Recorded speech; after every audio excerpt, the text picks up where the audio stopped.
یہ جو موقع آتے ہیں نا شب برات کے، شب قدر کے، یہ بنیادی طور پر اللہ تعالیٰ کی طرف سے دی ہوا موقع ہوتا ہے کہ چلو تمہیں چانس دیتے ہیں، پابندی کوئی نہیں، لیکن رب کی طرف سے نا موقع ملتا ہے، چلو تمہیں ایک موقع دیتے ہیں، چلو اپنے آپ کو کلیئر کر لو، تمہیں موقع دیتے ہیں۔ یا اللہ کیا کرے؟ کچھ بھی نہیں، آ کے نا سچے دل سے 2 رکعتیں پڑھ کے توبہ کرو، عرش کا مالک پچھلے سارے معاف کر دے گا۔ ان لوگوں کی باتوں پہ نہ جائیں جو بلا وجہ پریشان کرتے ہیں لوگوں کو۔ شب برات کا حوالہ بھی نہیں مل رہا، حالانکہ ترمذی شریف میں حدیث موجود ہے، سیاستہ کی روایت ہے ترمذی میں۔ پہلے کہتے ہیں سیاستہ سے دکھاؤ، جب سیاستہ سے مل گئی تو اب اور کدھر جانا ہے؟ اور ابن ماجہ میں موجود ہے مولا علی کی روایت، اور ذرا ترتیب دیکھیے گا، یہ ترمذی کی حدیث ہے، امام ترمذی نے تو پورا باب باندھا ہے 15ویں شعبان پر، پورا باب۔ اب تمہاری مرضی ہے اگر تم نہیں بات کو سمجھنا چاہتے، لیکن میں نے پہلے بھی کہا تھا، پھر کہتا ہوں، اگر ہمیں کوئی شخص کہتا ہے کہ شب برات کو اٹھ کے نفل نہ پڑھو، تو بھائی نفل ہم نے پڑھنے اللہ کی رضا کے لیے، ہمیں کسی بندے سے ڈگری لینے کی ضرورت نہیں، نہ تو ہمارے اور رب کے درمیان معاذ اللہ کوئی وسیلہ ہے کہ تو کہے گا تو پڑھیں گے، جب دل کرے گا پڑھیں گے، اور جتنے دل کرے گا پڑھیں گے۔ ہم تو نفل کہہ رہے ہیں اس کو، ہم نے کب کہا ہے ضروری ہے؟ جو عشاء پڑھ کے سو جائے فجر تک سویا رہے، ہم اس کو گناہ گار نہیں کہہ رہے، لیکن یہ ضرور کہیں گے کہ گولڈن چانس مس کر دیا اس نے چانس مس کیا ہے، یہ تو اللہ کی رحمت کا موقع تھا۔ حضرت سیدہ عائشہ صدیقہ رضی اللہ تعالی عنہا ارشاد فرماتی ہیں کہ شعبان کی 15ویں رات تھی، یعنی شب برات کی رات، فرماتی ہیں شعبان کی 15ویں رات تھی، میں نے اچانک نظر ڈالی تو حضور میرے بستر میں تھے، پھر میری نظر پڑی تو حضور نہیں تھے، میرے دل میں گمان آیا، خیال آیا کہ شاید کسی اور زوجہ کی طرف حضور کا میلانے تباہ ہو گیا ہو، وہاں تشریف لے گئے ہوں۔ فرماتی میں اٹھی باہر گئی تو نبی کریم علیہ السلام جنت البقیع میں تھے، قریب ایک جگہ پہ حضور دعائیں مانگ رہے تھے۔ فرماتے میں گیا تو حضور فرمانے لگے، ابو بکر کی بیٹی تو نے کیا گمان کیا کہ اللہ کا رسول تیری حق تلفی کرے گا؟ عرض کی حضور آپ مالک ہیں، کہیں اور جانا چاہیں تو میری طرف سے پابندی نہیں۔ کہتی ہے وہاں کھڑے کھڑے میرے رسول کریم نے بیان فرمایا، یہ ترمذی کے لفظ ہیں، حضور نے فرمایا عائشہ یہ شعبان کی 15ویں رات ہے، مدینے میں سب سے زیادہ بکریاں بنو کلب کا قبیلہ پالتا تھا، فرمایا آج کی رات بنو کلب کے قبیلے کی بکریوں کی تعداد کے مطابق اللہ میری امت کے لوگوں کی بخشی فرما دے گا۔ یہ وہ رات ہے۔ جناب عائشہ صدیقہ رضی اللہ تعالیٰ عنہ نے بات رات کو سنی تنہائی میں نبی پاک سے، رات کو تنہائی میں حضور سے سنی، سویرے جناب عائشہ نے کل امت کو بتائی۔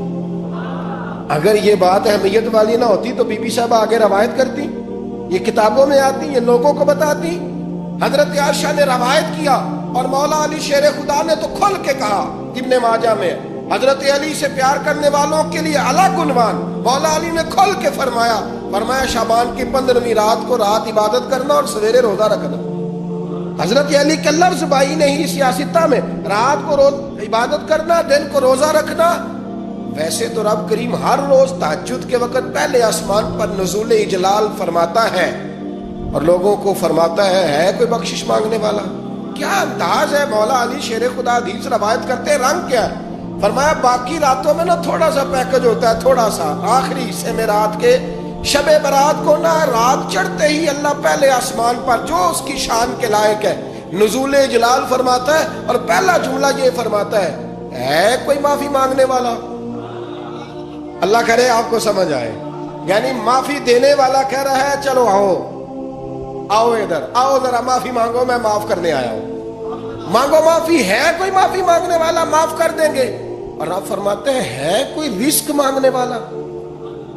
وہ جو بڑی درخواستیں دیتے پھرتے ہیں نا مختلف اداروں میں، وہ ایک درخواست نا شب برات والی رات بھی دے۔ اور میں نہیں کہہ رہا، مولا علی شیر خدا فرما رہے ہیں، اور وہ خود نہیں فرما رہے، وہ نبی پاک کا فرمان نقل کر رہے ہیں، اور وہ رسول اللہ صلی اللہ علیہ وسلم کی بات نہیں بیان کر رہے، وہ کہتے ہیں رب فرماتا ہے کوئی روزی مانگنے والا؟ سارے سیٹھوں نوابوں جاگیرداروں کے پاس جا جا کے تھک گئے ہو، ایک دن میرے کہنے پر، ایک رات، ایک دیہڑی ذرا شب برات والی لگا کے تو دیکھو۔ تو میرے رسول پاک علیہ السلام نے ہمیں یہ میسج دیا، پیغام دیا، فرمایا اس رات جو اولاد مانگے گا رب اسے بھی عطا فرمائے گا، اس رات جو اللہ سے بخشش مانگے گا اللہ اسے بھی دے گا، اس رات جو رب کریم سے عزت مانگے گا اللہ اسے بھی عطا کرے گا۔ شارحین نے لکھا اس رات جو رب سے پردہ پوشی مانگے گا، اللہ اسے پردہ پوشی بھی عطا کرے. جو جنت کا سوالی ہوگا رب اپنے فضل سے عطا فرمائے. کوشش فرمائے, کوشش فرمائے. 10 محرم کو ہمارے ہاں لوگ جاتے ہیں قبرستان, وہ کسی حدیث سے ثابت نہیں, میں منع نہیں کر رہا, جائیں 9 محرم کو جائیں, 10 کو جائیں, 11 کو جائیں, 8 کو جائیں, سفر میں جائیں, ربیع الاول میں جائیں, قبرستان میں جب بھی جائیں, منع نہیں ہے. لیکن شب برات والی رات تو خود رسول کریم گئے ہیں نا قبرستان. اب جو بات میں نے سمجھانی ہے اس کو سمجھیں. نبی پاک کی والدہ کا مزار نہیں ہے وہاں جنت البقیع میں. حضور کے کو بھائی بہن, حضور کیا کرنے گئے؟ امت کی بخشش کے لیے گئے. شب برات کی رات لالچی نہ بنے کہ صرف میں نے اپنے لیے روزی مانگنی ہے. کل امت کے لیے مانگے رب کریم سے, مانگے اپنے بھائی کے لیے, مانگے اپنی بہن کے لیے, مانگے اپنے بیٹے کے لیے, مانگے اپنی بیٹی کے لیے, مانگے اللہ کریم. یہ مانگنے کی رات ہے. پچھلی راتی رحمت رب دی کرے بلند آوازہ, بخشش منگن وارے کارن کھلا جے دروازہ. آئیں اللہ کی بارگاہ میں اس رات کو کھل کے دعا مانگے,